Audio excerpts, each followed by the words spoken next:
ఓం నమో వెంకటేశాయ నమః. మనలో చాలామంది ఆడవారు ప్రతి శనివారం ఇంట్లో వెంకటేశ్వర స్వామిని పూజిస్తారు. భక్తితో వెంకటేశ్వర స్వామిని పూజించి ఏది కోరుకున్నా సరే మీ కోరిక వెంటనే నెరవేరుతుంది. అయితే శనివారం దీపారాధన చేసేవారు ప్రతిరోజు చేసే పూజలు కాకుండా కొంచెం విశేషంగా స్వామివారిని పూజించాలి. తద్వారా మీ పూజకు 100% ఫలితం లభించి వెంకన్న ఆశీర్వాదం వెంటనే లభిస్తుంది. ఐశ్వర్యాన్ని ప్రసాదించే శనివారం పూజా విధానం, పాటించాల్సిన నియమాల గురించి ఇప్పుడు మనం ఈ వీడియోలో తెలుసుకుందాం. ముందుగా ఈ వీడియోకి ఒక లైక్ కొట్టి జై శ్రీరామ్ అని కామెంట్ చేయండి.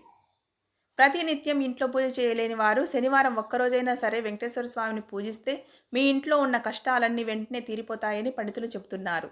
కాబట్టి స్త్రీలు ఉదయాన్నే నిద్రలేచి ముందుగా తలస్నానం చేసి ఇల్లంతా శుభ్రం చేసుకోండి. అలాగే శనివారం పూట పూజ గదిని కూడా శుభ్రం చేసుకోవాలి.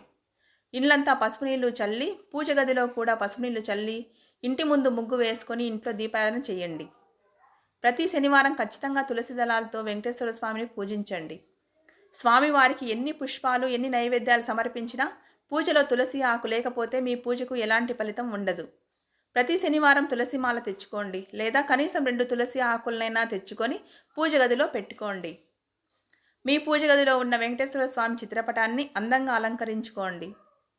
స్వామివారి పటాన్ని శుభ్రంగా తుడిచి వెంకటేశ్వర స్వామి నుదుటిన గంధంతో గోవిందనామం పెట్టి కుంకుమ బొట్లు పెట్టండి. వెంకటేశ్వర స్వామి పటానికి నిండుగా తులసిమాల వేసి పసుపు రంగు చామంతి పూలు పెట్టి మీ దగ్గర ఉన్న నగలతో లేదా ముత్యాల మాలతో స్వామివారిని అందంగా అలంకరించుకోండి. శనివారం పసుపు రంగు వస్త్రాలు ధరించి పూజ చేస్తే చాలా మంచిది. పూజ గదిలో చాప వేసుకొని చక్కగా కూర్చొని పూజ చేయాలి. పూజ ప్రారంభంలో ఒక చిన్న రాగి చెంబులో నిండుగా నీరు పోసి అందులో 5 తులసి ఆకులు, 1 లవంగం వేసి స్వామి పక్కన ఉంచాలి. పూజ ముగిశాక ఆ నీటిని మీ ఇండ్లంతా చల్లితే మీ ఇంట్లో నెగిటివ్ ఎనర్జీ, వాస్తు దోషాలన్నీ వెంటనే తొలగిపోతాయి. పూజ ప్రారంభించే ముందు మీ పేరు, మీ గోత్రం చెప్పుకొని అలాగే మీ మనసులోని కోరిక చెప్పుకొని పూజ ప్రారంభించాలి. వెంకటేశ్వర స్వామి ముందు 2 పిండి దీపాలు వెలిగించాలి. బియ్యం పిండిలో చిటికెడు పసుపు, కుంకుమ, బెల్లం తురుము, ఆవు పాలు పోసి 2 ప్రమిదలు తయారు చేసి ఆ పిండిలో దీపం ఆవు నెయ్యి కానీ నువ్వుల నూనె కానీ పోసి 7 ఒత్తులతో దీపారాధన చేయాలి. తమలపాకు పైన పిండి దీపాలు వెలిగించాలి. తమలపాకులో లక్ష్మీదేవి నివసిస్తుంది కాబట్టి తమలపాకు పైన దీపం వెలిగిస్తే లక్ష్మీ కటాక్షం సులభంగా కలుగుతుంది. అగ్గిపుల్లతో పిండి దీపాన్ని అసలు వెలిగించకూడదు. ఏకహారతితో లేదా అగరబత్తితో దీపం వెలిగించి దీపానికి పూలు, అక్షింతలు వేసి నమస్కారం చేసుకోండి. ఇక వెంకటేశ్వర స్వామికి అత్యంత ఇష్టమైన నైవేద్యాలతో పానకం, వడపప్పు ఒకటి. కాబట్టి బెల్లం పానకం మరియు వడపప్పు తయారు చేసి స్వామివారికి నివేదించండి. బెల్లం పానకంలో ఖచ్చితంగా 2 తులసి ఆకులు వేయాలి. నైవేద్యం పైన తులసి ఆకులు పెడితేనే మీ నైవేద్యానికి దేవతలు స్వీకరిస్తారు. ఈ విధంగా స్వామివారిని పూజిస్తూ శ్రీ వెంకటేశ్వర సుప్రభాతం వినండి, లేదా ఓం గోవిందాయ నమః అని జపిస్తూ స్వామివారిని పూజించండి. చివరగా కర్పూరం వెలిగించి స్వామివారి దీపాల నుండి ముఖం వరకు 3 సార్లు గుండ్రంగా తిప్పుతూ హారతి ఇవ్వాలి. హారతి ఇచ్చాక 3 సార్లు ఆత్మ ప్రదర్శన చేస్తే స్వామివారికి సాష్టాంగ నమస్కారం చేసుకోవాలి. పూజ చివరిలో తెలియక ఏవైనా తప్పులు చేసి ఉంటే క్షమించమని స్వామివారిని నమస్కారం చేసుకోండి. పిండి దీపాలు కొండెక్కిన తర్వాత ఆ దీపాలను గోమాతకు తినిపిస్తే చాలా మంచిది. శ్రీనివాసుడు శనిదేవునికి అధిపతి కాబట్టి శనివారం నాడు స్వామివారి ముందు నల్ల నువ్వుల నూనెతో దీపారాధన చేస్తే ఏళ్నాటి శని, అష్టమ శని దోషాల తీవ్రత వెంటనే తగ్గిపోతుంది. వెంకటేశ్వర స్వామికి తీపి పదార్థాలు అంటే మహాప్రీతి కాబట్టి మీకు వీలైనప్పుడల్లా ఆవు నెయ్యి, బెల్లం, పచ్చకర్పూరం వేసిన చక్కెర పొంగల్ని లేదా లడ్డును స్వామివారికి నైవేద్యంగా సమర్పించండి. శనివారం పూజ చేసేటప్పుడు మీ మనసులో కాకుండా నోటితో ఓం నమో వెంకటేశాయ లేదా గోవింద గోవింద అని గట్టిగా స్మరించాలి. ఈ ధ్వనికి మీ ఇంట్లో ఉన్న దుష్టశక్తులన్నీ నశిస్తాయి. పూజ ఏదైనా సరే ముందుగా గణపతికి నమస్కారం చేసుకొని పూజ ప్రారంభించాలి. వినాయకుడిని తలవకుండా నేరుగా శ్రీ వెంకటేశ్వర స్వామిని పూజ ప్రారంభిస్తే ఆ పూజకు ఫలితం దక్కదు. అయితే వినాయకుడికి మాత్రం తులసి ఆకులు పెట్టకూడదు. ప్రతి శనివారం వెంకటేశ్వర స్వామిని పూజించేవారు ఉల్లిపాయ, వెల్లుల్లి తినకూడదు. శనివారం పూజ చేసేటప్పుడు ఒక చిన్న గాజు గిన్నెలో కొద్దిగా పచ్చకర్పూరం పొడి వేసి అందులో 1 రూపాయి నాణాన్ని ఉంచి స్వామివారి పటం ముందు పెట్టాలి. శ్రీనివాసునికి పచ్చకర్పూరం సువాసన అంటే మహాప్రీతి. ఈ పరిహారం వల్ల మీ ఇంట్లో ధనాకర్షణ పెరుగుతుంది. తీవ్రమైన అప్పుల బాధలు ఉన్నవారు ప్రతి శనివారం ఇంట్లో పూజ చేసేటప్పుడు 11 యాలకులను ఒక దారానికి గుచ్చి యాలకుల మాలగా కట్టి వెంకటేశ్వర స్వామి ఫోటోకు వేసి పూజ చేస్తే మీ అప్పులన్నీ బాధలన్నీ వెంటనే తీరిపోతాయి. ప్రతి శనివారం పూజ ముగిసిన తర్వాత స్వామివారి ఫోటోకి పెట్టిన కుంకుమ బొట్లు తీసుకొని భార్యాభర్తల నుదుటిన పెట్టుకుంటే దంపతుల మధ్య ఉన్న కలహాలు తగ్గి అన్యోన్యత పెరుగుతుంది. ప్రతి శనివారం సాయంత్రం 6 గంటలకు మీ ఇంటి సింహదారానికి ఇరువైపులా పసుపుతో శ్రీ వెంకటేశ్వర స్వామి నామాన్ని వేయండి. దీనివల్ల లక్ష్మీదేవి మీ ఇంటిని దాటి బయటకు వెళ్ళదు.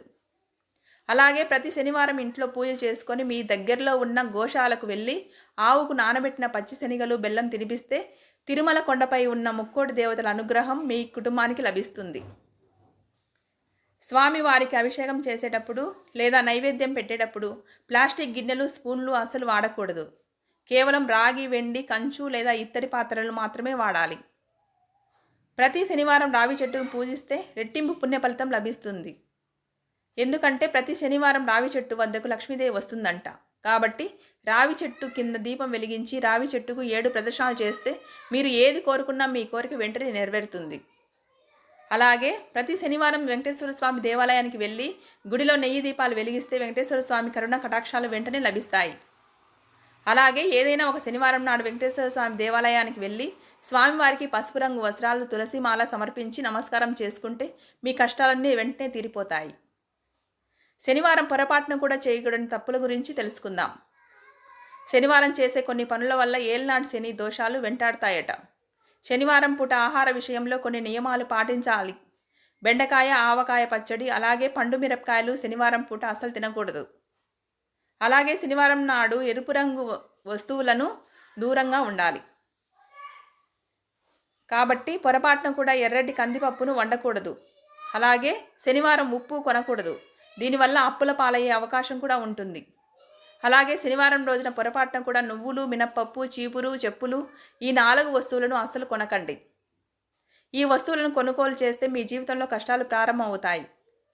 అన్నిటికన్నా ముఖ్యంగా ఇనుప వస్తువులను మాత్రం శనివారం రోజు కొనకూడదు. అలాగే శనివారం పూట పురుషులు తమ అత్తమామల ఇంటికి వెళ్ళకూడదు. అలాగే దక్షిణం వైపు ఉన్న దూర ప్రయాణం చేయకూడదు. శనివారం కొత్త వాహనాలను కూడా కొనకూడదు. పెళ్ళైన ఆడవాళ్ళు శనివారం రోజున చేతికి ఉన్న గాజులు తీయకూడదు. మీ ఇంట్లో తరచుగా గొడవలు ఏర్పడుతుంటే శనివారం పూట ఉప్పుతో దిష్టి తీసుకోండి. నరదిష్టి దోషాలన్నీ వెంటనే తొలగిపోతాయి. శనివారం పూజ చేసేవారు పగటిపూట నిద్రపోకూడదు. పగటిపూట నిద్రపోతే మీ పూజ ఫలితం శూన్యమవుతుంది. అలాగే శనివారం నాడు మీ ఇంటికి వచ్చే యాచకులను ఖాళీ చేతులతో పంపకూడదు. అలాగే ఎవరితోనూ గొడవ పడకూడదు. శనివారం దేవుని వాహనం కాకి కాబట్టి